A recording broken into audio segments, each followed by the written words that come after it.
Would like to briefly take a moment and say thank you to everyone who has continued to join us over at the Florida Maquis Patreon channel. The Holy Bible teaches us, rejoice always, pray without ceasing, give thanks in all circumstances, for this is the will of God in Christ Jesus for you. If you'd like to join us over there, it's only $1 per month at the base level, and even less than that if you sign up for an entire year, and no matter what level you choose, it's fully refundable. First 90 days, no questions asked. What's the difference between YouTube and Patreon? At Patreon, we can take the gloves off. There are no censors. We have, of course, the Patreon firewall, and then we also have Vimeo that we're partnering with, and that gives us one extra layer of protection where we can speak our minds and we can take advantage of rights that we used to enjoy in this country freely. Would love to have you over there. There are hundreds of exclusive videos never before seen here on YouTube. Please, if you have the ability, would love to have you over there. You won't regret it. God bless all of you, and thank you so much. I have something to show you guys today that is going to absolutely either blow your mind or terrify you, one of the two. There has been speculation for many years about different governments having access to high-powered laser weapons. Doing testing on them, developing them, is not something that they have made a secret. The state of that development, though, that has been the big question. I think I have found proof in Antarctica that, at least as far as the Chinese go, they are way ahead of the game and way more advanced than what we previously knew. About a year or so ago, maybe not that far back, there was this story out about these handheld laser rifles. I think this might have been just a piece of deflection put out to cover the real story, because it was so ridiculous that this would exist, at least the way they said it existed, or deploying it this way. I think it was controlled disinformation, and let me show you what I've found, and you can be the judge. I was reading an article on Dialogo Americas that talks about China reaffirming its strategic interest in Antarctica. Now, I had a video all set to do talking about terra nullius and all of these legal terms that you could use to claim someplace that wasn't settled or owned just by occupying it and using it for something. There is basis in law for that. In fact, that's part of the reason we were able to do what we did here in the New World. That'll be another video for another day. But something in this article caught my eye, and I wanted to share that with you. The area, now they're talking about this joint patrol, Chile and Argentina. And they're talking about how it affects the Chinese. They have this area protected from commercial exploitation, also gains relevance for China's scientific, strategic, giant air quotes, interests and Antarctic position. Since 2013, the Chinese government has sought to set up a protected area, or ASMA, Antarctic Specially Managed Area, at its Kunlun station located at Dome Argus, the frozen continent's highest point. Now, that's what got me interested, because if you were going to claim a new land, you would of course want the high ground. I think that just makes perfect sense. So I looked into Dome Argus, and you're not going to believe what I found. So this is, they call it Dome A or Dome Argus, and that's this area right here. But something very strange popped up in the imagery, and I want to share that with you, and I'm going to turn off all of my markers to show this so that you can see it for yourself. All right, we're going to go ahead and clear this out. And when you zoom in, just, I guess we'll call this north of Dome A, you see this strange, what looks like beam coming out of the region. And there's two others. There's one here.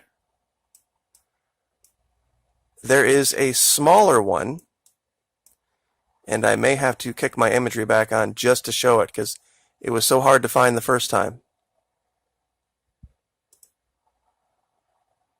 Here's the second one right here. Very faint. Reddish pink beam. Here and here. And then there is a third one. One more time. Let's see if I can find it.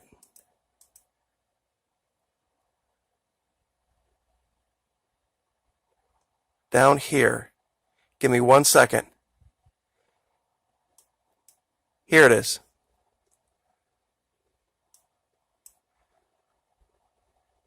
Just so you guys can see it.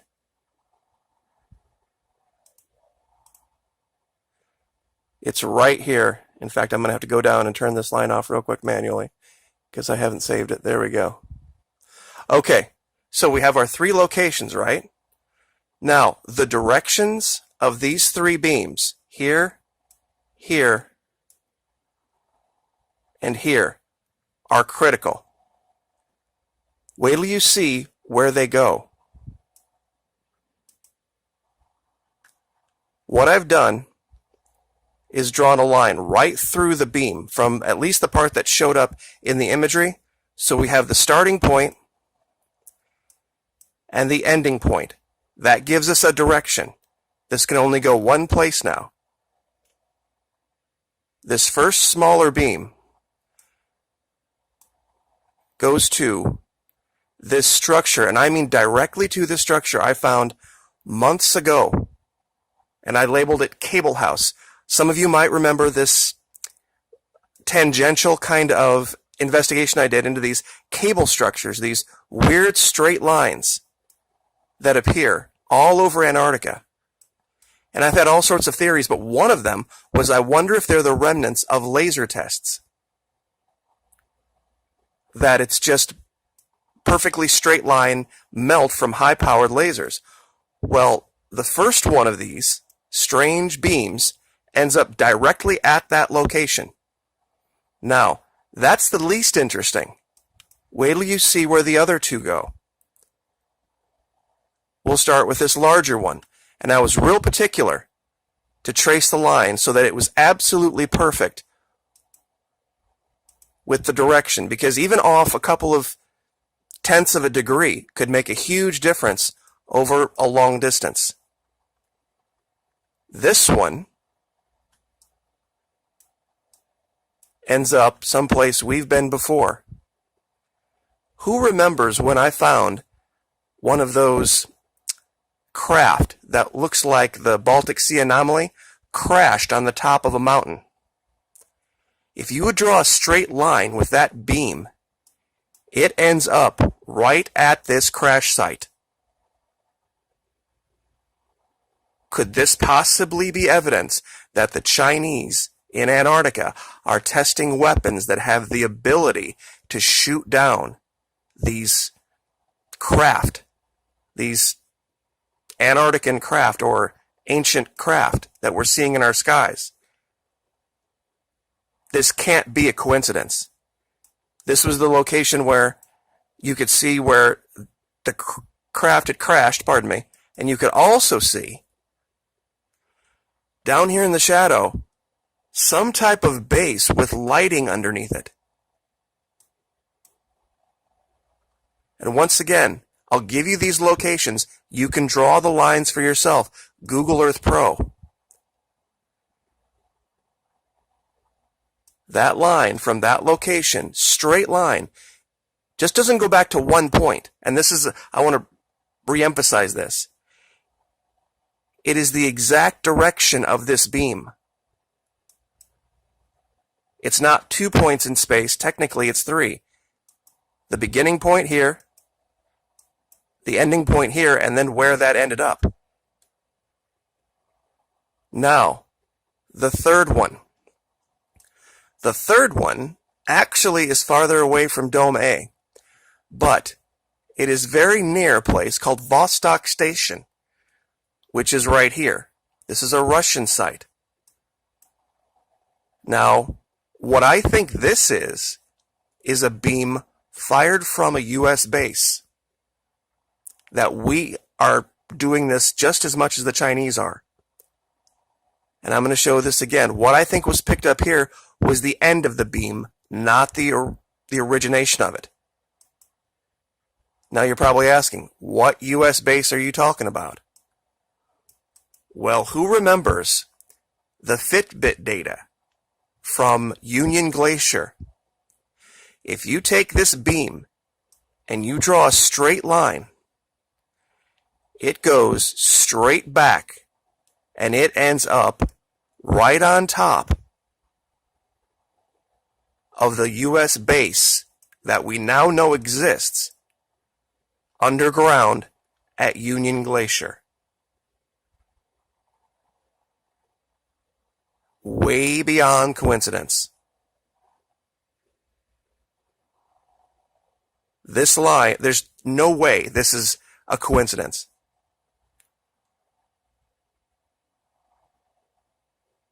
What they're doing, why they're doing it, I think we have a real good idea now.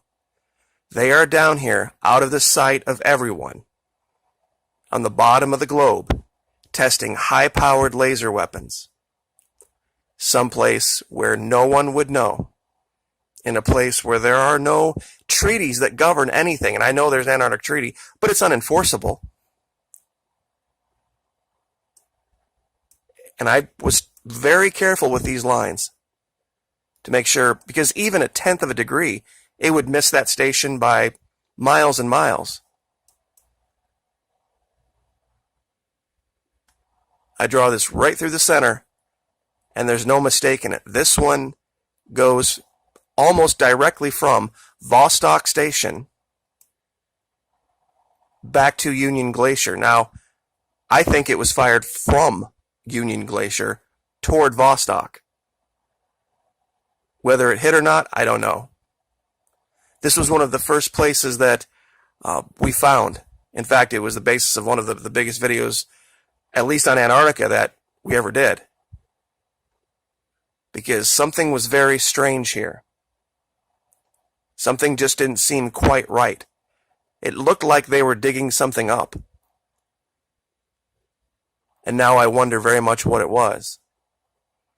Or what they're doing, or whether what they're doing is underground.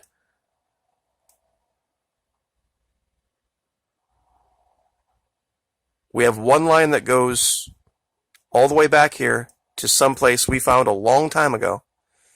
And I'll show this a little bit closer so that you can see what I'm talking about.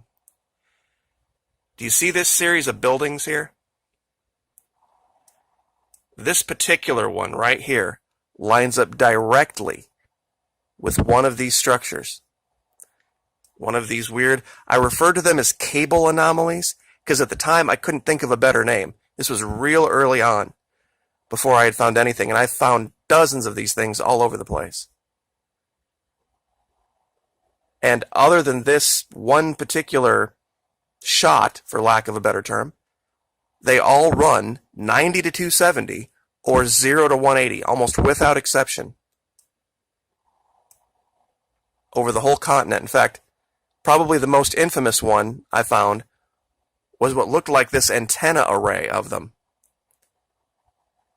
The distance between them, the gapping, is in nautical miles, actually leagues technically. And they all seem to interconnect somehow, and I'm really not sure. It was part of the investigation that I had kind of let go, but this ties it back in. But this craft shoot down, this is undeniable. This is like hitting a bullet with a bullet out here. This teeny tiny craft, way out the other side of the continent, crashed. That looks just like the Baltic Sea anomaly. In fact, at the time, we measured it, and it's literally the exact same size as the one that's on the bottom of the, I think it is the Baltic Sea anomaly. I always get that and the Black Sea confused. That shoot down site is a straight line.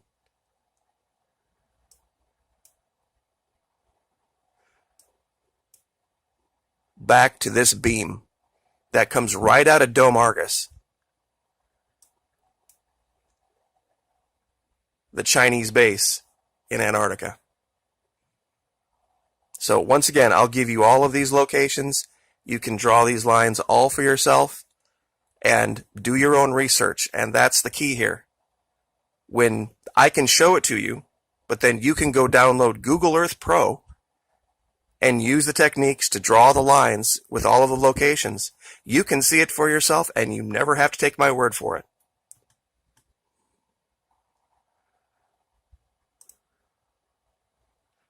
This could be, I mean, pardon the pun, this could definitely be the smoking gun. And this is that video, the Strava heat maps. I'll actually link this too. This was Clausen Plays. I had talked about him months ago. He was the one that initially had put this together. Right here is the end of the runway. So anyway, keep your eyes open, guys, because there is a lot going on. And I've said it before, I think in the next 30 to 50 years, Antarctica is going to be the center of everything. And I'll leave it there. Like, share, subscribe.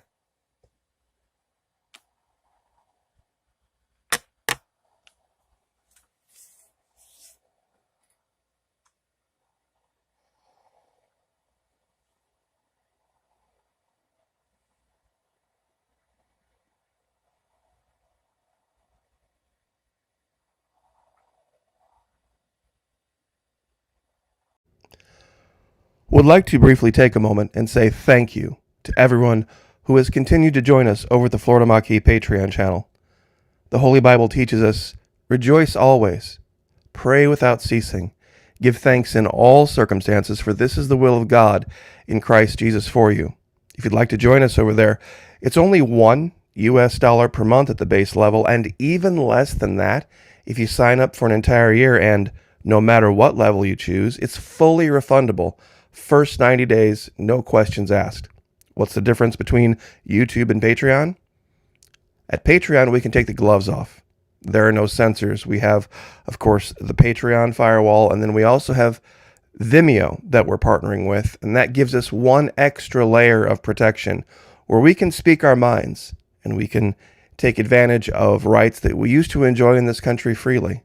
Would love to have you over there. There are hundreds of exclusive videos, never before seen here on YouTube. Please, if you have the ability, would love to have you over there. You won't regret it. God bless all of you, and thank you so much.